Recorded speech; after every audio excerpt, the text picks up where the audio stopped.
Hola a todos, deseo que tengan un ótimo día y vamos a continuar con nuestro curso de algoritmo y programação. Nas última aula, nos últimos slides que a gente estudou, a gente explanou para vocês as estruturas de decisão, mostrando que essas estruturas são bem interessantes e bem importantes no desenvolvimento de um algoritmo e na programação de um certo software. Ok, essas estruturas são importantes, mas às vezes você precisa com que uma certa trecho do seu programa, do seu algoritmo seja repetido várias vezes. Por exemplo, você pode precisar que uma certa decisão seja tomada várias vezes. Nas estruturas que a gente estudou, essas decisões são tomadas uma vez, simplesmente. Mas quando a gente precisa de uma certa repetição dessas estruturas de decisão ou de que um trecho do programa seja repetido várias vezes, o que a gente utiliza é uma ferramenta bem interessante que são as estruturas de repetição. Então, por isso, nessa aula de hoje, a gente vai estudar o que são as diferentes, ou melhor, algumas das diferentes estruturas de repetição. Essa aula vou dividir ela em duas partes. A primeira parte vai ter duas das estruturas de repetição mais utilizadas e também, vamos supor, mais fáceis de compreender. Já na seguinte parte, vou explicar a terceira estrutura de repetição, que também é bem importante e também é uma das mais utilizadas pelos programadores. Então, vamos lá para a nossa aula. Estruturas de repetição.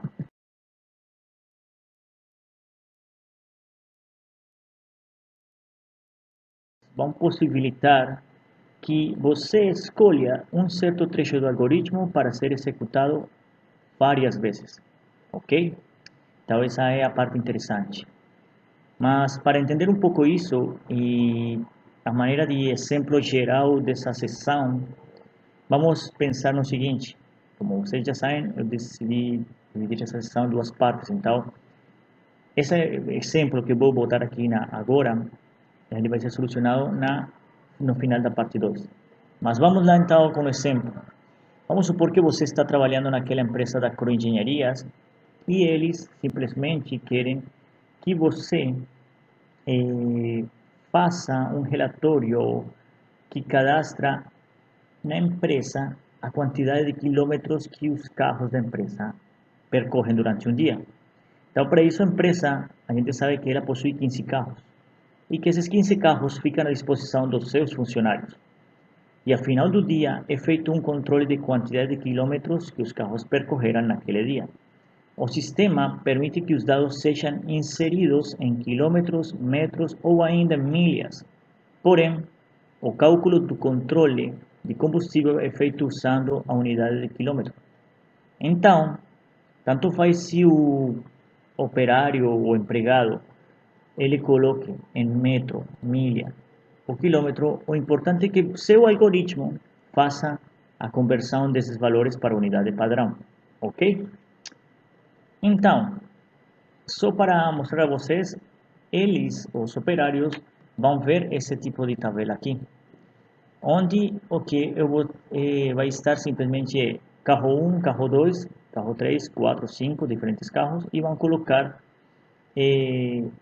a quantidade de quilômetros que eles andaram, certo? Também eles, por exemplo, têm a capacidade de escolher que tipo de unidades vai colocar a medida do deslocamento. Mas lembre que você vai ter que passar simplesmente todos para quilômetros. Então, essa solução desse problema vai ser dada depois de a gente estudar todas as estruturas de repetição. Então, vamos ver a estrutura de repetição. Então, através de uma estrutura de repetição, trechos de código podem ser executados repetidas vezes. Para evitar que o trecho seja executado infinitas vezes, utiliza-se um teste para delimitar a quantidade de repetições.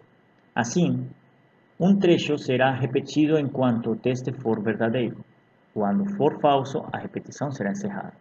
Estamos pensando no seguinte: aqui a gente está pensando, e o que a gente vai fazer durante essa aula é pensar em repetições, e imaginem que o que vai acontecer é muito parecido com quando você está dirigindo e você entra numa rotonda, certo? Quando você entra numa rotonda, numa rotatória, você vem pela sua rua e você vai entrar aqui, você pode ficar girando nessa rotatória até sair por uma das saídas da mesma rotatória. Mas para você sair dessa rotatória, obviamente você, talvez, quando você já vinha aqui no caminho, antes de entrar na rotatória, você começou e pensou numa decisão. Você já sabe para onde vai, então você já sabe em que ponto você vai sair. Essa é uma opção. Outra opção é que você começa, entra aqui e você fica indeciso, você não sabe ainda e você fica girando até você conseguir decidir para onde que você vai e você sai da sua rotatória, certo? Então, essa é o interessante. Às vezes, essas estruturas também são chamadas de estruturas de loops, porque são loops que vão se repetir durante o meu algoritmo. Então, vamos começar com essa estrutura de repetição com teste no início. Neste tipo, a gente tem uma condição que é testada antes de o ciclo de repetição começar. Caso a condição seja verdadeira, o ciclo começa. E só para quando a condição não for mais verdadeira, ele para a minha repetição. Visto isto na linguagem de fluxograma, o que temos é o seguinte: temos que a minha informação vai vir, os dados iniciais do programa vão vir para uma condição.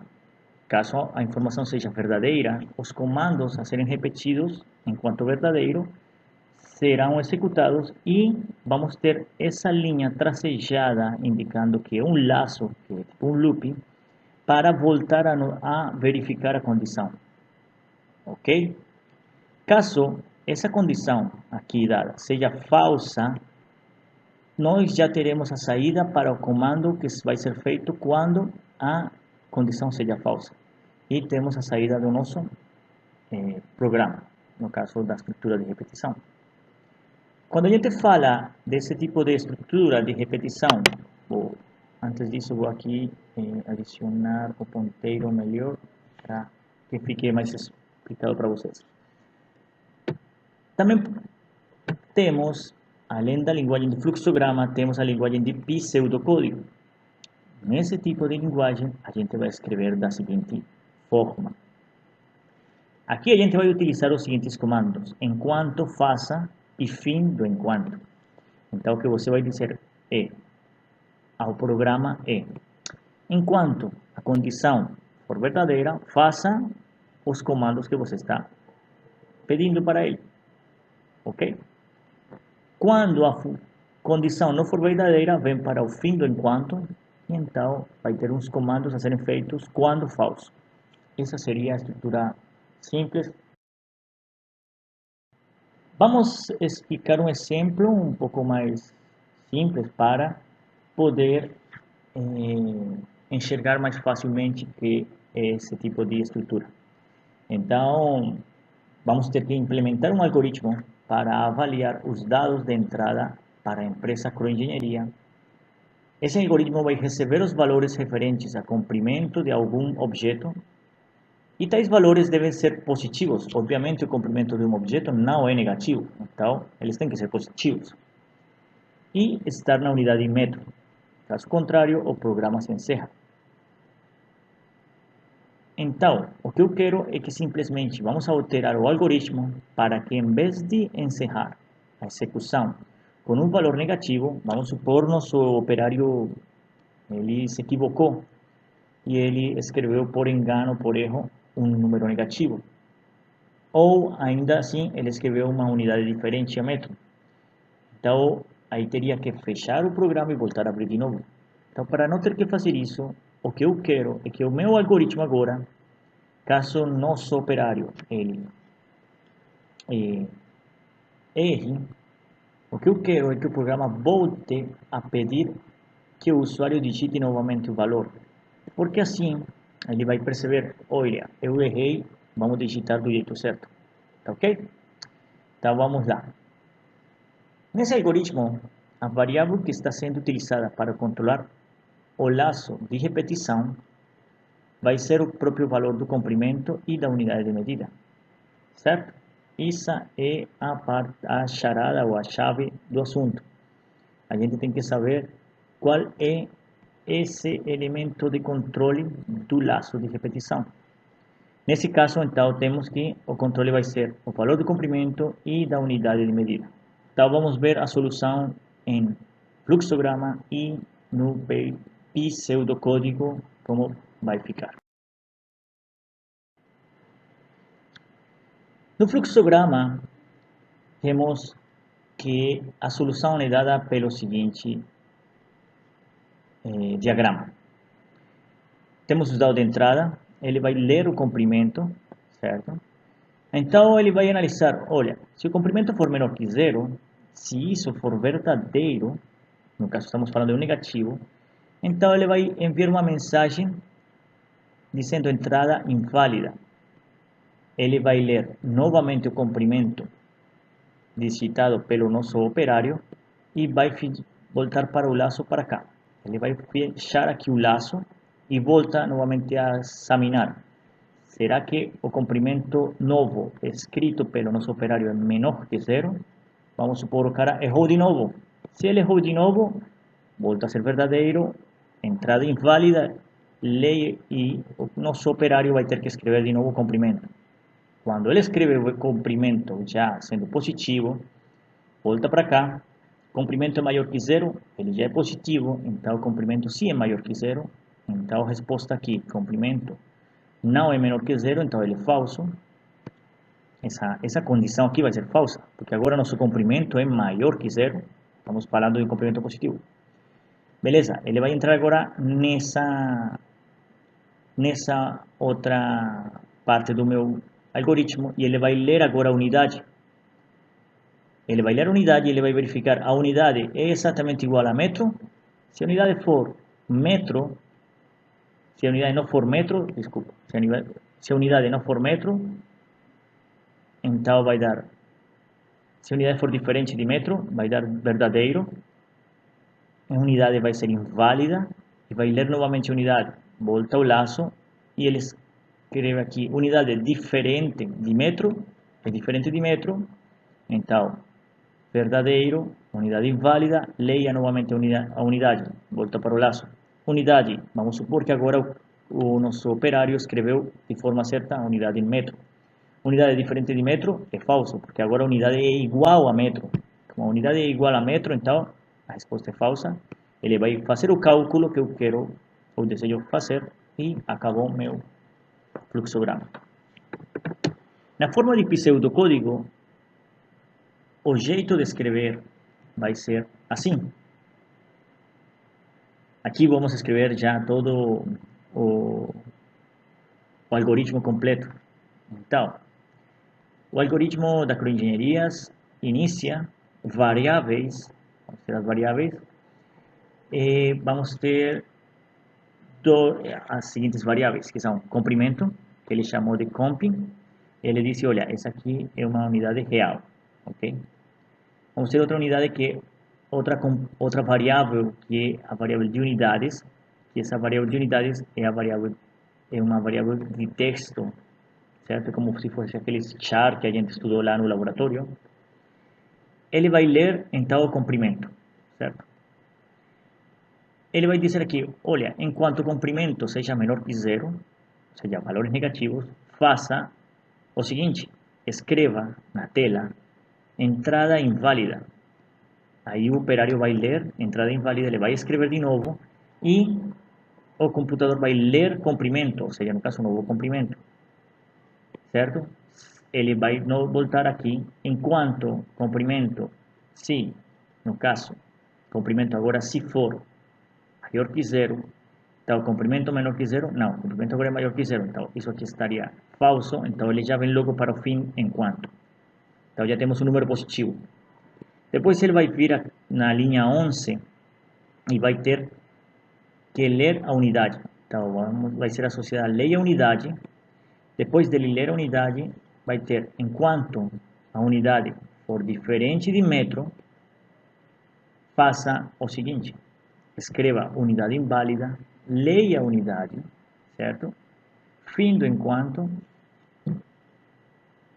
e calcula. E finalmente temos esse outro fim aqui que é para dizer que nosso programa acabou, nosso algoritmo acabou. Então, esse aqui é um simples exemplo de como a gente pode utilizar essa estrutura de repetição com uma condição no início. Se vocês notam, a condição está logo aqui no início, antes do processo ser feito. Então, do mesmo jeito aqui, enquanto temos a condição, certo? E depois é feita a repetição. Pronto. Notem, aqui é importante notar que no pseudocódigo é utilizado esse comando, enquanto faça. Enquanto alguma condição é feita, você faz certa tarefa. Quando ela for falsa, você já não precisa fazer essa tarefa.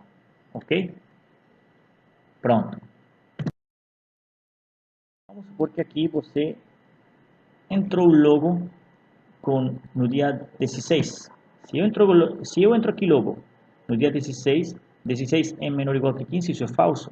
Então, ele pula logo todo esse comando aqui e ele vai para minha saída. Quer dizer que esse comando aqui de repetição não foi utilizado, por isso ele diz 0 vezes. Ok? Tá bom? Isso. Nesse slide, vamos analisar o fluxograma, é um pouco mais didático e pedagógico para analisar esse tipo de situação. Aqui temos o seguinte, que chegam os dados de entrada e os comandos já são executados logo antes da condição. Então, tanto faz se a condição for verdadeira ou falsa no início, ele já executou os comandos. Se for falsa, ele sai, mas na saída ele vai ter em conta o cálculo dos comandos aqui já feitos, certo? Então, por isso se diz que esse tipo de estrutura de repetição com teste no final, ela pode ser executada no mínimo uma vez, certo? Porque ela vai executar os comandos uma vez no mínimo. Enquanto que aquela outra pode chegar, quando falo aquela outra, estou falando daquela estrutura de repetição com teste inicial, aquela outra pode chegar a nem sequer ser usada. Ok? Então vamos voltar no que a gente estava.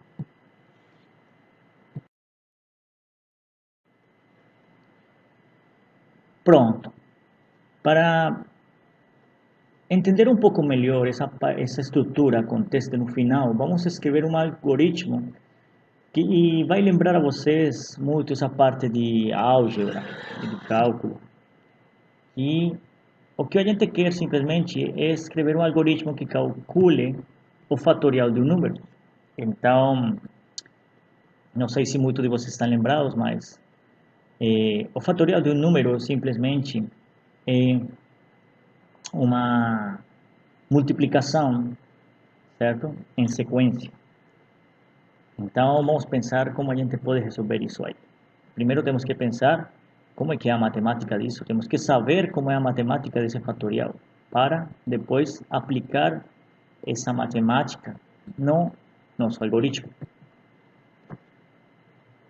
Então, é bom lembrar que o fatorial é calculado somente para os números naturais. Isso aqui é importante.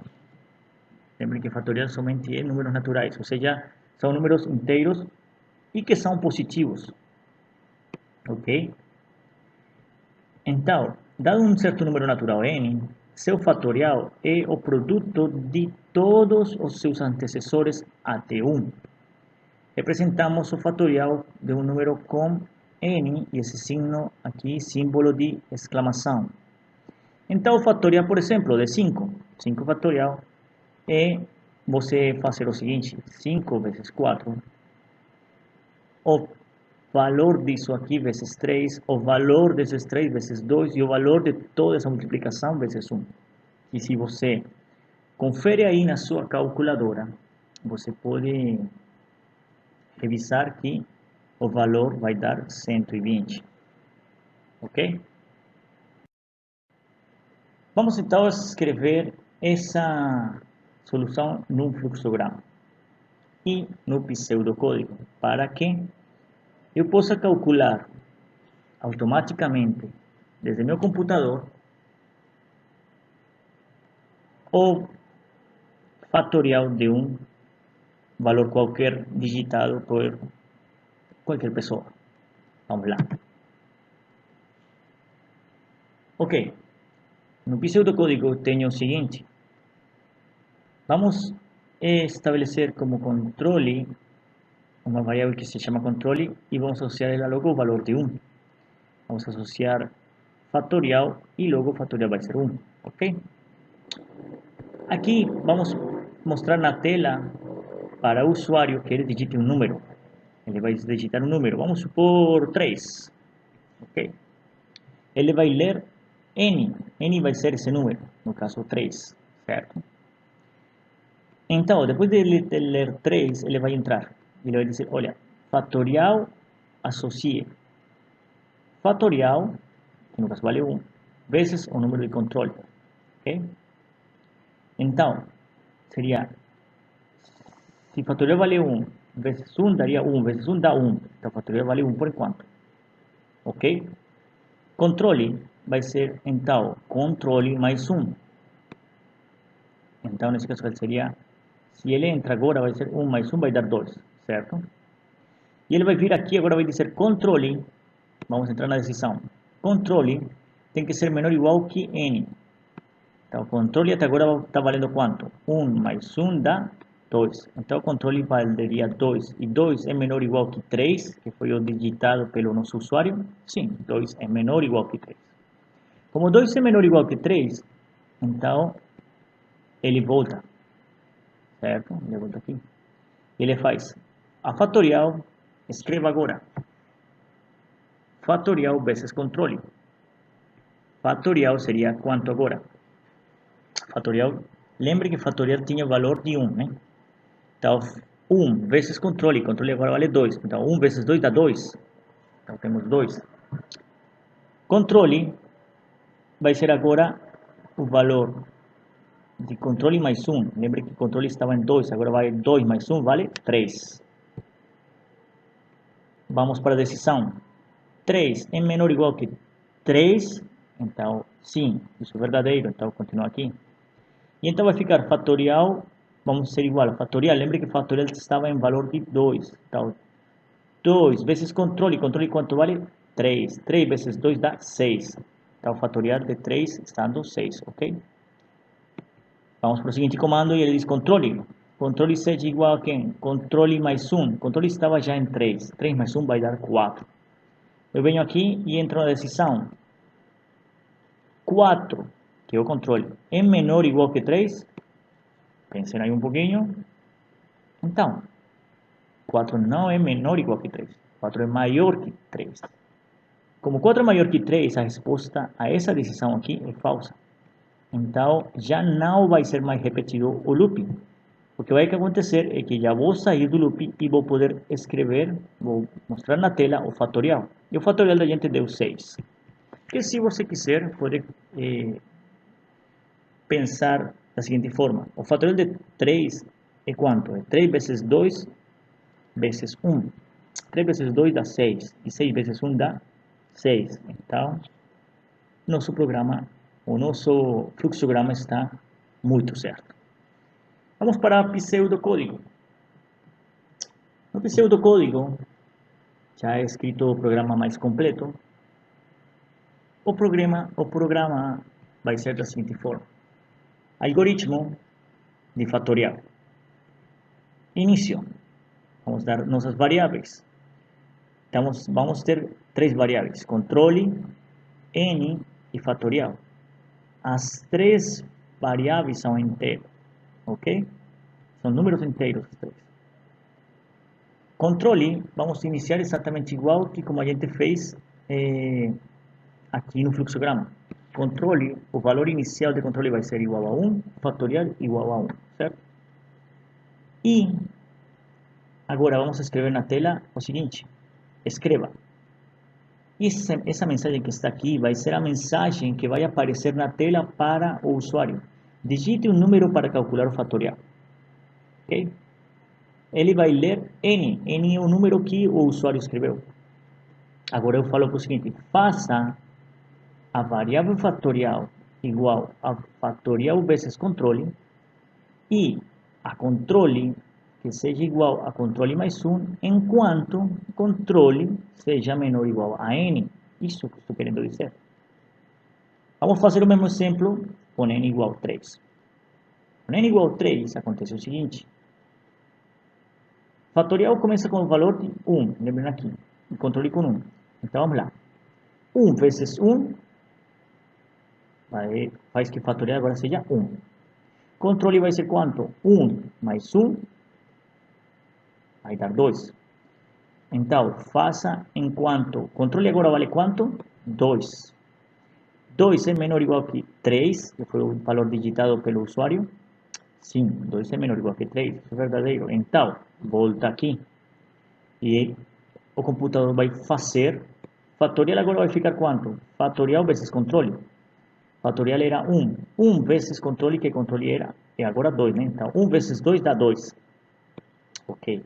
Controle agora vai ter o seguinte valor. Controle vai ser 2, certo? Que era o valor que tinha, mais 1, vai dar 3. Então, o novo valor de controle é 3. Daí, vemos aqui, e enquanto controle 3 é menor ou igual que 3, sim, porque 3 é igual a 3. Então, continua nosso loop funcionando. Ele diz fatorial. Fatorial vai ser agora quanto? O valor anterior, lembrem que era 2. Vezes controle vale 3. 3 vezes 2 dá 6. E controle vai ser, então, 3 mais 1, que vai dar agora 4. Agora vamos verificar a condição. 4 menor ou igual que 3. Então, essa condição agora aqui é falsa. Então, como ela é falsa, ele já sai do meu loop e diz: escreva na tela, né, o valor fatorial, certo? Escreva essa variável. No caso fatorial, para a gente, seria essa variável que agora seria o valor de 6, né, que a gente já calculou. E, finalmente, temos o fim do nosso programa. Tá certo? É importante, interessante ver que as estruturas de repetição, com teste no início ou no final, muitas vezes terão o mesmo resultado. Nesse caso, cabe ao programador escolher qual estrutura usar. Ou seja, eu poderia dizer a vocês que podem muito bem escolher resolver os exemplos, por exemplo, esse exemplo do fatorial, usando agora a estrutura com teste inicial. Ou também poderia pedir a vocês que aquele exemplo de estrutura com teste inicial seja resolvido, mas usando estrutura com teste final. Isso seria bem interessante.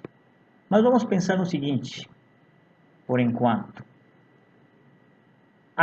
Mas antes disso, é claro, se você usa as duas repetições, o resultado tem que ser igual, certo?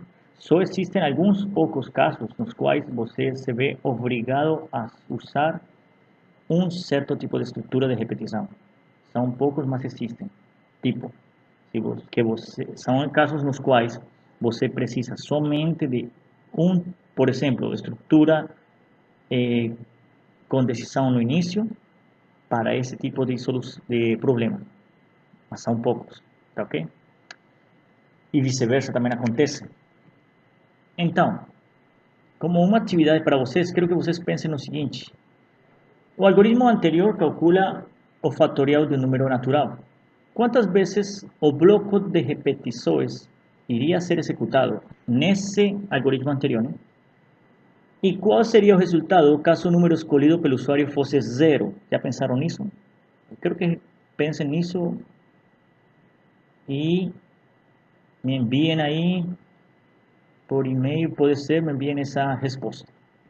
E a segunda atividade, vamos pensar, e que acontece se em vez de fazer o teste final, alterássemos a estrutura de repetição para ter o teste no início? Quantas vezes o bloco de repetição irá ser executado? E qual seria o resultado caso o número escolhido pelo usuário fosse zero? Então, vou deixar vocês aí com essa brincadeira interessante e até a próxima.